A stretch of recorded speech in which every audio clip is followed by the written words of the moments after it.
சிலர் இந்த பாரம்பரியத்தை விட்டு விட மாட்டாங்க. இன்னும் வருது பாருங்க, லெந்து காலம்னு ஒண்ணு வருது பாருங்க, அதை விக்கிரகமாக்கிடுவாங்க. அது நாட்கள், விசேஷமான நாட்கள். எல்லாரும் சொல்லுங்க, அது விசேஷமான நாட்கள். எதற்காக அந்த நாட்கள் கொடுக்கப்பட்டிருக்கிறது? லெந்து காலங்கள் என்கிற வார்த்தை பைபிள்ல கிடையாது.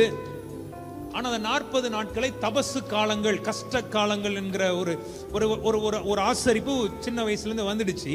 ஆனா அந்த காலங்களை நாம் எப்படி அதை பயன்படுத்துகிறோம், எப்படி அதை ஆசரிக்கிறோம் என்கிறதா விஷயமே தவிர, அந்த நாட்கள்ல நீ பூ வைக்கலனா கர்த்தருக்கு எந்த லாபமும் கிடையாது, நீ கறி திங்கலனா எந்த லாபமும் கிடையாது, அன்னைக்கு நீ எந்த விஷயமும் செய்ய மாட்டாங்க, கல்யாணம் எல்லாம் பண்ண மாட்டாங்க, ஏன்னா அது கஷ்ட காலம்னு சொல்லிட்டாங்க.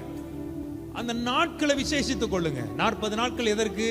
உபவாசம் இருங்க, கர்த்தருடைய சமூகத்திலே காத்திருங்க, ஜெபம் பண்ணுங்க. 40 நாட்களும் கொஞ்சம் சிலுவை இன்னும் கொஞ்சம் அதிகமா தியானிங்க. ஆமென். அழகான பாடல்கள் உண்டு, அந்த தபசு கால பாடல்கள், என் அருள்நாதா இயேசுவே, அதெல்லாம் கொஞ்சம் விசேஷமா தியானிங்க, தப்பு இல்லை, அதெல்லாம் நல்லது. ஆனா இங்க செய்ய வேண்டியதெல்லாம் செய்யாமல், சபையில நாங்க சின்ன வயசுல ஒண்ணு சொன்னோம், செய்யத்தக்கவைகளை செய்யாமல் செய்யத்தகாதவைகளை நாங்கள் செய்து வந்தோம், எங்களுக்கு சுகமே இல்லை. எப்படி வரும் சுகம்?